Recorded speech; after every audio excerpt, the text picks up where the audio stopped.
Hey guys, gals and MBs, I'm here today with the Arturia Polybrute, and I think this is a really good time to make a 30-day review of it. I've had it for 30 days. I've used it quite a bit during those 30 days.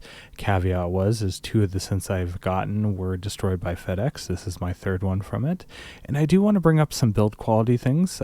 First off, in general, the build quality of this thing is surprisingly excellent. All metal build thing is astronomically just huge. I mean, here's an iPhone for comparison. So I'm kind of glad I didn't get the Polybrute 12 because it is just such a damn big synth. So, I mean, FedEx destroys everything, but I can see why it got destroyed. It's so big and heavy, and, you know. That said, the only major issue that I've been having are some of my keys have been getting a little bit louder. They have a little bit of spring noise. I've had that happen with Vitar key beds as well. I will shimmy in a video really quick here.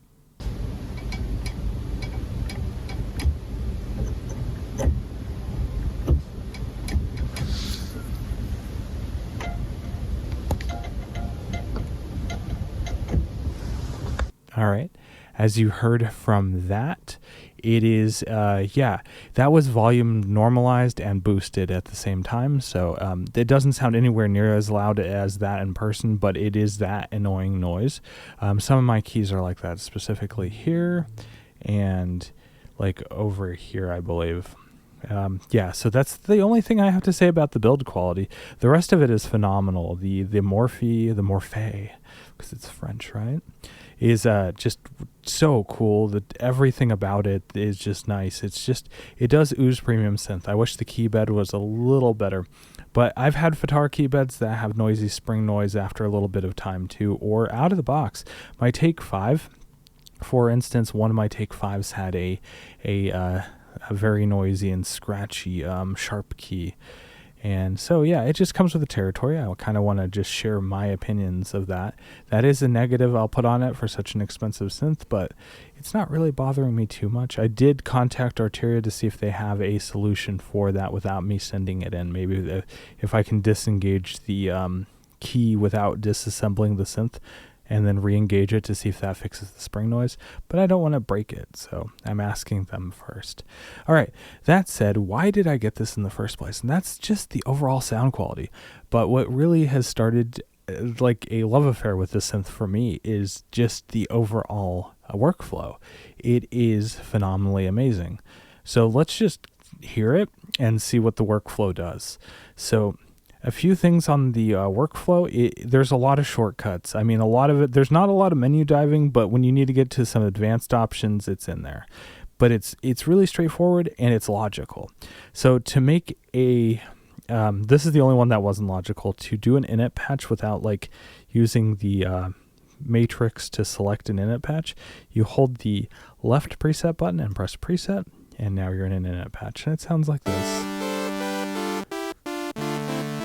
And one thing that I want to bring up is the oscillators on this sound phenomenal. They're very, very geometrically perfect to what they are. The triangles are very clean and pure. The sawtooths sound phenomenal, and so does the square wave. So that really helps. And both of the filters sound great. I really like the Steiner filter, the Parker Steiner filter, or whatever it is called. This filter, this one. But the Moog filter actually sounds really good too, and it is bass compensated. So yeah, let's make a cool, simple patch. And we're going to start out by just using the Steiner filter on both of them. So you can route these to either, and I'm going to make this a parallel routing for that. So you can either route an oscillator to this one or this filter, or both, or they can be independently routed to other ones, and they can either be set in series and parallel. So super powerful controls. All right, so we're now in the Steiner filter, and we're going to bring up VCO2. The tuning stability on this thing is really good once you run a bunch of tuning cycles and you power it on for at least 30 minutes. So this thing looks massive, as you saw with the iPhone comparison, but it really needs it. There's a lot of analog circuitry underneath this section of the synth that you just wouldn't think so. That's why the Polybrute 12 is so massive, but yeah. You can't really get away with making this much smaller. I've seen the internal shots. I don't want to repost them because they're not my picture, and I'm not taking this apart for you, but just trust me, this is almost all analog circuitry under this panel, and this is really like you know, it would still be a massive synth I'm getting at if it was just a module.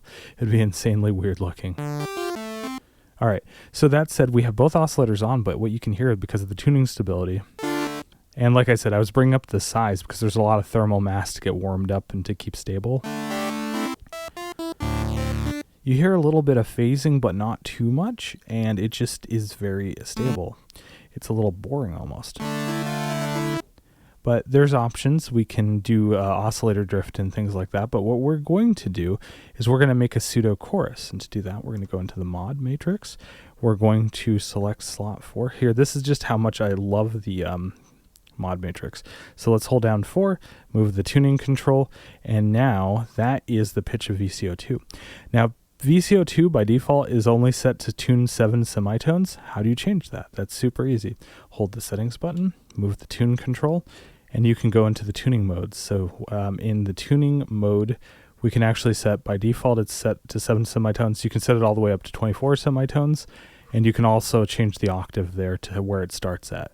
So super easy to do that. That's what I mean. The menuing structure is set out pretty good. So back to the mod matrix, we now have slot 4 is set to pitch of oscillator 2, and we're going to move it to VCO1. And we're going to move it up to about I would say 16 semitones. And now we're going to get a pseudo chorusing, and it's going to be using LFO1. It's going to be pretty fast, as you see. So off. On. Let's bring that speed down. And let's go ahead and add some release to both here.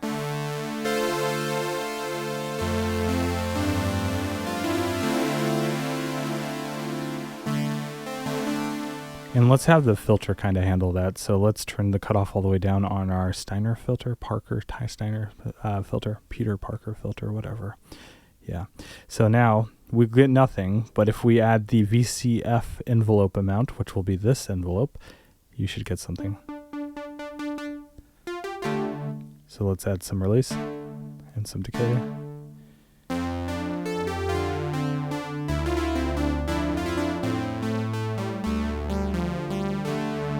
And let's add a little bit of resonance.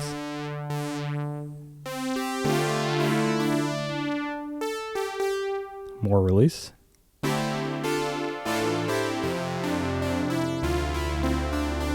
Let's add some stereo width, or all the stereo width. And that's a chorusing effect with absolutely not using the awesome built-in chorus on this thing already. So we're completely in the analog domain right now.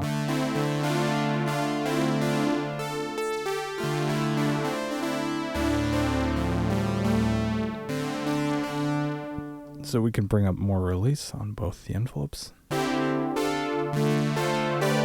can bring up the resonance a lot.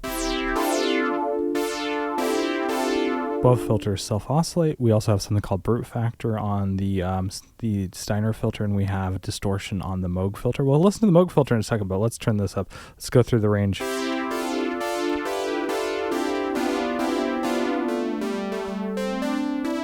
It's really subtle. It actually kind of tames the resonance. Let's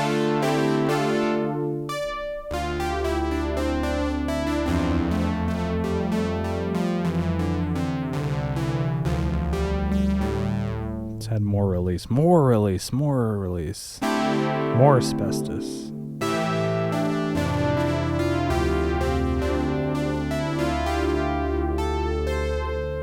And that's just with stereo spread, which is in the analog domain. I think it's their stereo VCAs, so, and no digital effects. We can even go to the FX bypass. But this thing has really good effects. We'll listen to those in a minute. Let's move over to the Moog filter. So that's going to be, yeah, I have a lot of release going on the VC, and I love this. I love having the LEDs where it tells you the cycle of the everything. Like you see the cycles of the LFOs, you see the cycles of the envelopes. It's just great. It's something that the Mini Freak has as well that I kind of just love about it. Okay, now we're moved to the, we're in parallel, so we're not routing in series through the filters, and we're only going through the ladder filter now, but we have the cutoff all the way open, so let's turn that down, so we'll get nothing. Actually, what's happening there is that's the Steiner filter self-oscillating, so let's bring down the resonance and the brute factor. Okay, so nothing. So now what we want to do is bring up the VCF on the Moog filter.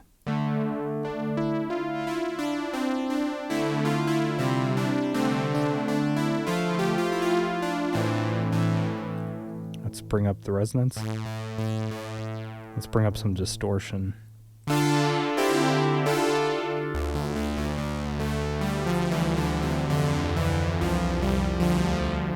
And let's bring up the sub-oscillator, shall we? Then we can really hear the nice, like, just the meatiness of the ladder filter. So let's bring up the sub-oscillator. So the sub-oscillator is a little weird on this by default. You can have this set as a mix. So if it's at 100%, it's just 100% of the sub-oscillators mixed in. But by default, if you turn this to 100%, all you get on VCO2 is the sub-oscillator here. So we're not getting the coursing anymore. And that is because we are just listening to the sub-oscillator. But now if we mix out the sub-oscillator to 50%, which is 100% volume on the sub-oscillator, now we're moving in the second oscillator again, so. And we hear the chorusing. Let's add a little more release.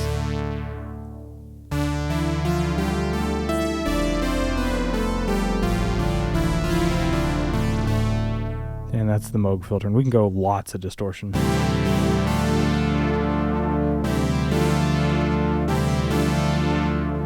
I think that sounds cool.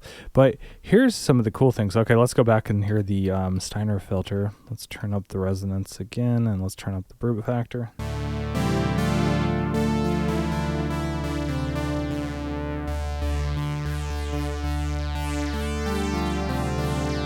Let's go back to the Moog filter.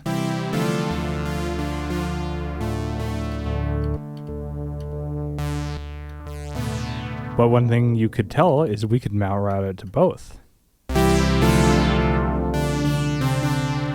That's going to be really loud though, so I'm sorry about that. Hopefully it'll normalize in the audio. But that's not what we want to do. We want to go ahead and route maybe one to the Steiner filter and maybe one just to the ladder filter.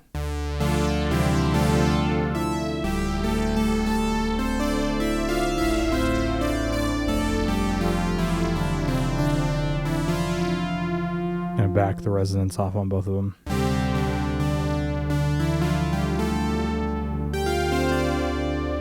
And by default, the wheel goes to a pitch vibrato.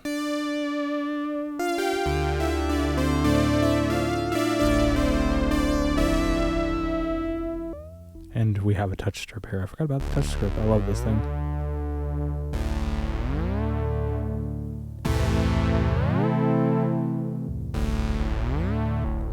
And then obviously we have the morphe. I'm not going to go over the morphing of two patches, which makes this synth very unique out of pretty much any analog synth in existence.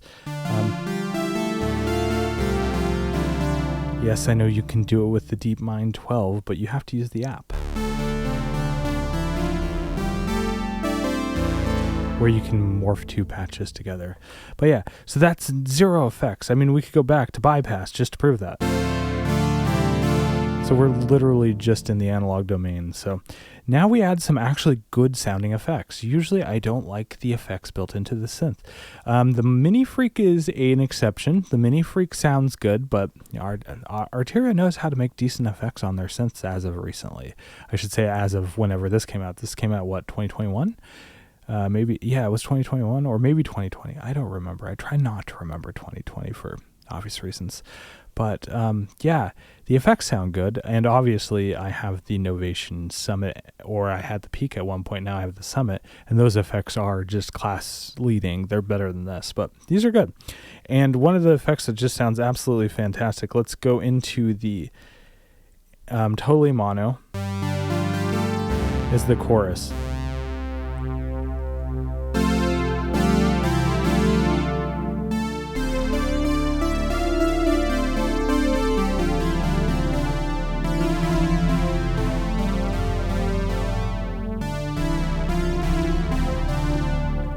Yeah, I think that sounds really good. But another one effect that I really like, let's turn up the stereo again. So this is just...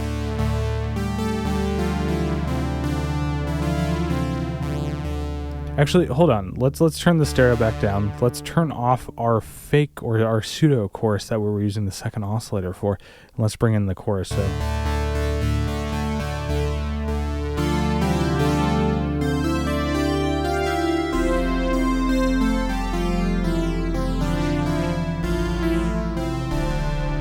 All right, so we have that, right? All right, but let's bring this back up. Let's bring in the chorus. So this is no effects with our pseudo chorus. Sounds really good. Let's go and hear the soft flanger. I love the soft flanger. So you go into alternate and you go into 2, which is our soft flanger, and this sounds really good.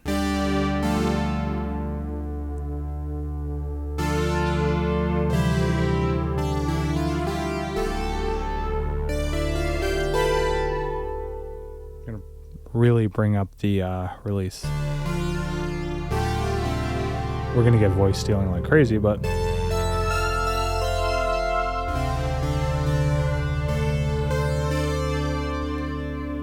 I think that sounds just like it sounds heavenly almost. Really good.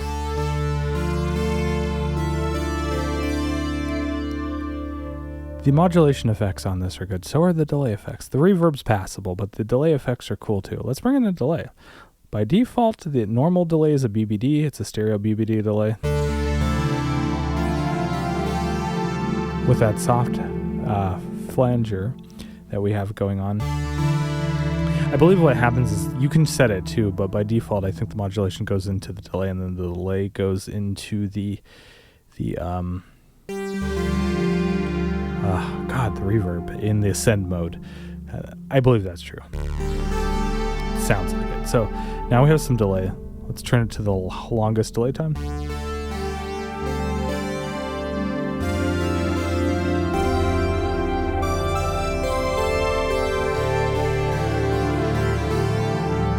And of course you can tempo sync the delay. So if you're doing an ARP, for instance, it'll... Let's try that. And to do it, like I said, the shortcuts are pretty logical. So how would you think you would do that? Well, of course, you go to the delay time, but you hold the settings control. And now we can set the delay mode, and we're going to sync binary. Something I am not. And now it is synced to the tempo. So if we turn on the ARP, let's turn on the ARP. Let's bring down the rate of the ARP. Can I see the ARP? Let's go sequencer. Oh, here we go. Let's bring it down to like about 670 beats per minute.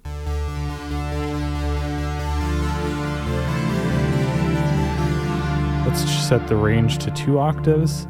So, and then now the delay time becomes a subdivision.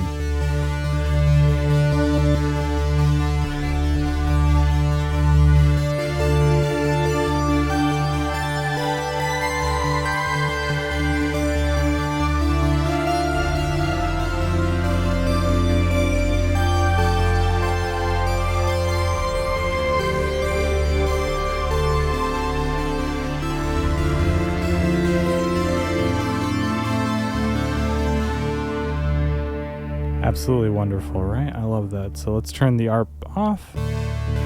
Let's hear the reverb really quick, which isn't too bad. Let's turn up the delay time. By default, it's in hall mode. That's what I usually keep it in. Turn it up quite a bit, and then you use a lot of dampening, and it sounds really good, actually.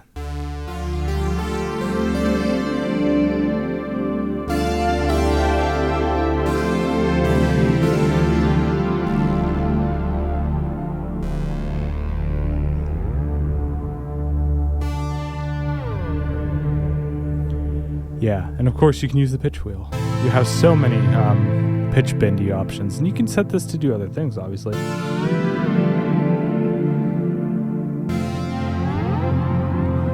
But you got some CS80 control like with this, and it's so cool, and it feels nice. Love it. All right, yeah, so that is a very simple patch, and you saw how easy we did it. I didn't have to like guess. I wasn't bumble fucking around it like I do on some synth, and it just works so well. All right, so the other option is some of the functionality of the metalizer and some of the other cool things this can do. Let's hear that. Let's make a new patch. Preset. Let us go to a triangle wave on the first one, so we can hear the metalizer. You can make the metalizer work alongside any other waveform as well, but that's complicated. I brought it up in another video, so let's just... So, yeah. So now we get FM tones out of it without even using FM. I think they sound like FM tones. You can not disagree with me, but it works like a wave shaper. Let's add some release. Oops, wrong release.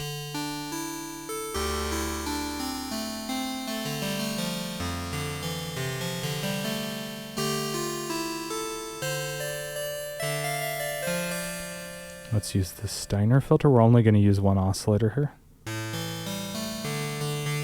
And we're going to bring down the cutoff, and we're going to...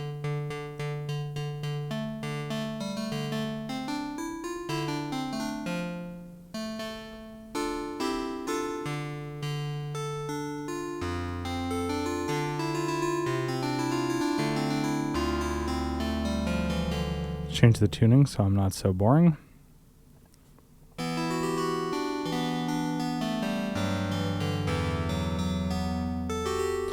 Now, I know I'm doing this all really fast, but this isn't really a tutorial video. This is just me saying what's really nice about this synth and possibly some cons in the future of this video, but maybe some brew factor.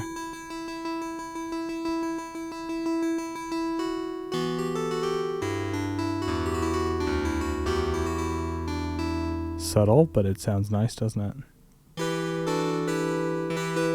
Maybe a little more filtering.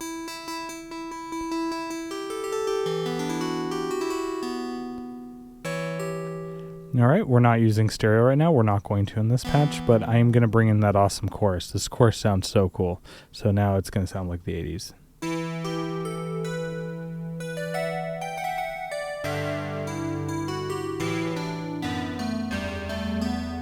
And that's coming from an analog synth. So this has very DX7 style. Specifically, I'm thinking, which one did it? Was it the floppy drive version, like the DX2 floppy drive version or something like that? Didn't one of the DX7s have a built-in chorus? Or am I totally crazy about that?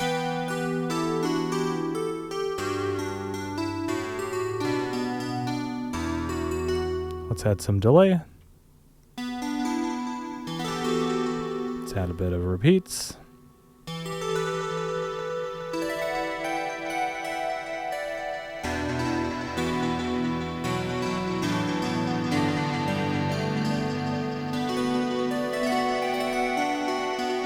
Let's add some reverb.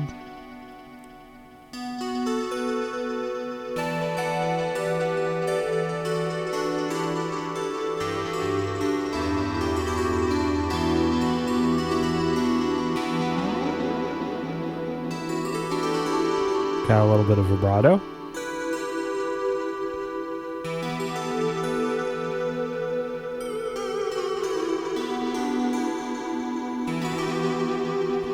Yeah, so you see, this thing is so damn versatile for a analog synth. And I mean, you can do so much without even using the effects. Then the effects sound pretty damn passable. The reverb is even usable on it. And that's me saying the reverb is usable. I say the reverb is not usable on lots of things that other people think is usable, but this has very usable reverb.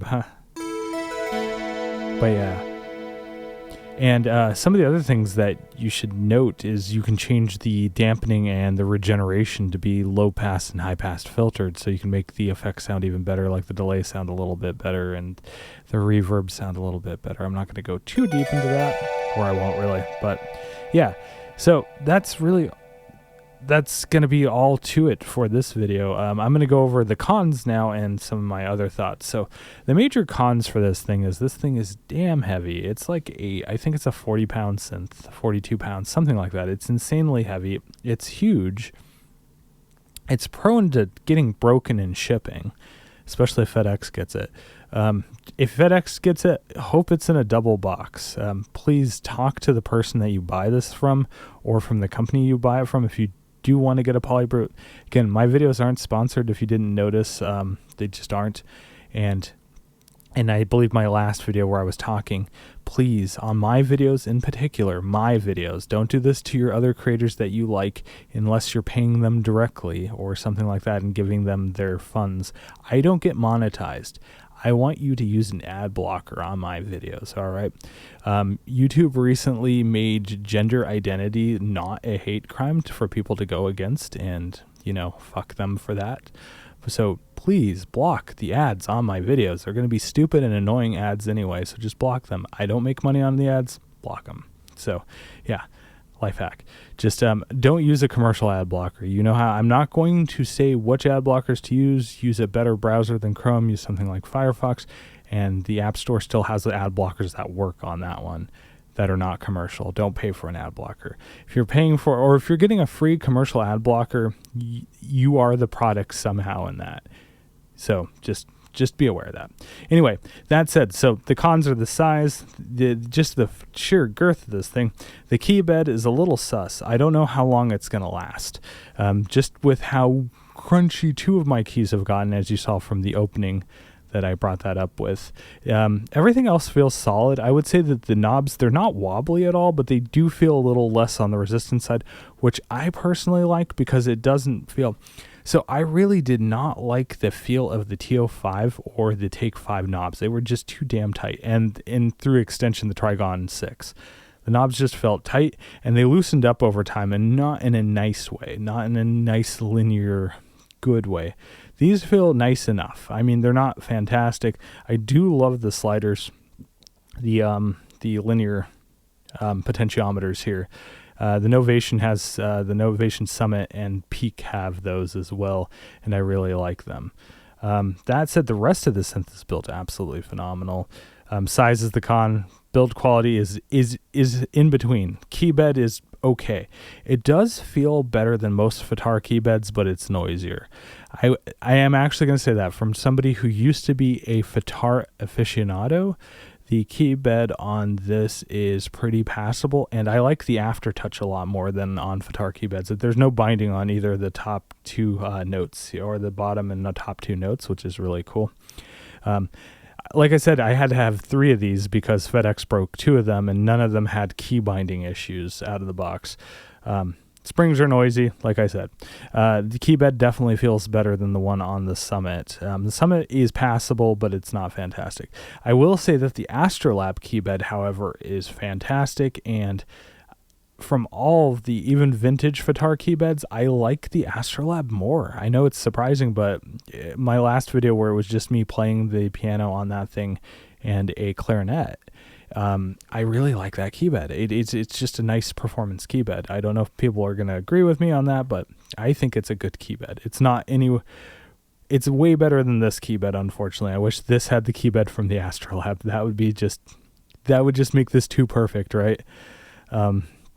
But yeah, so I'm rambling about the keybed, but that's a very important part when you're getting a non-synth module, because this is too big to ever become a module. This would still be this size because of how much electronics are in it.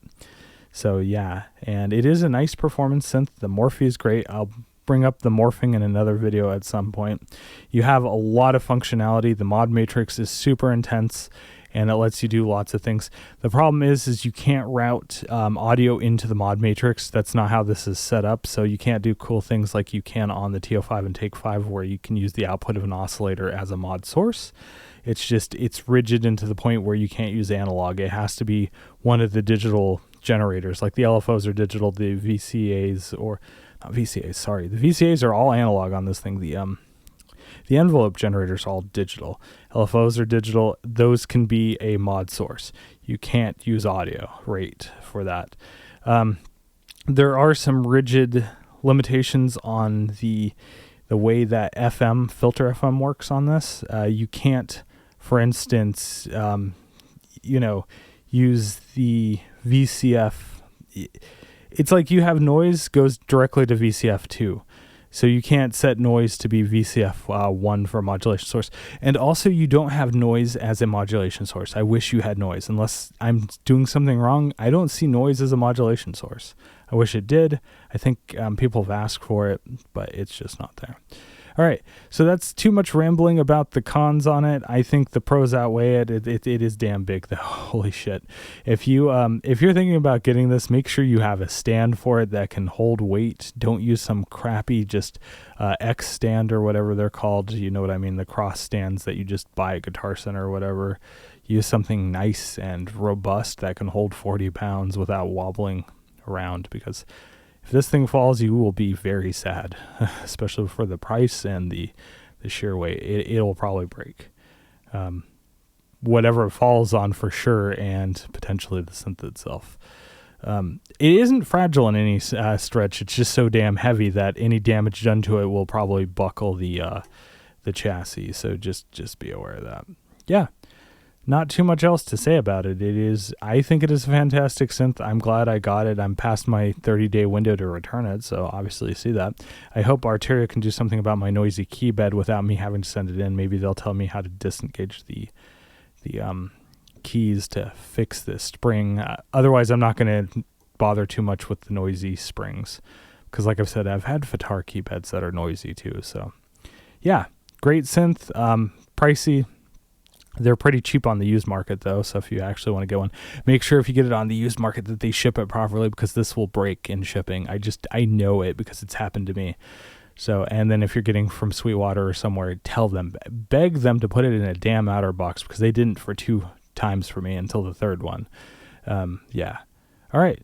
Thanks for watching, and if you like this video and you like my content, go ahead and subscribe if you haven't. And yeah, give me a thumbs up if you like this video in particular. I'll see you next time. All right, bye.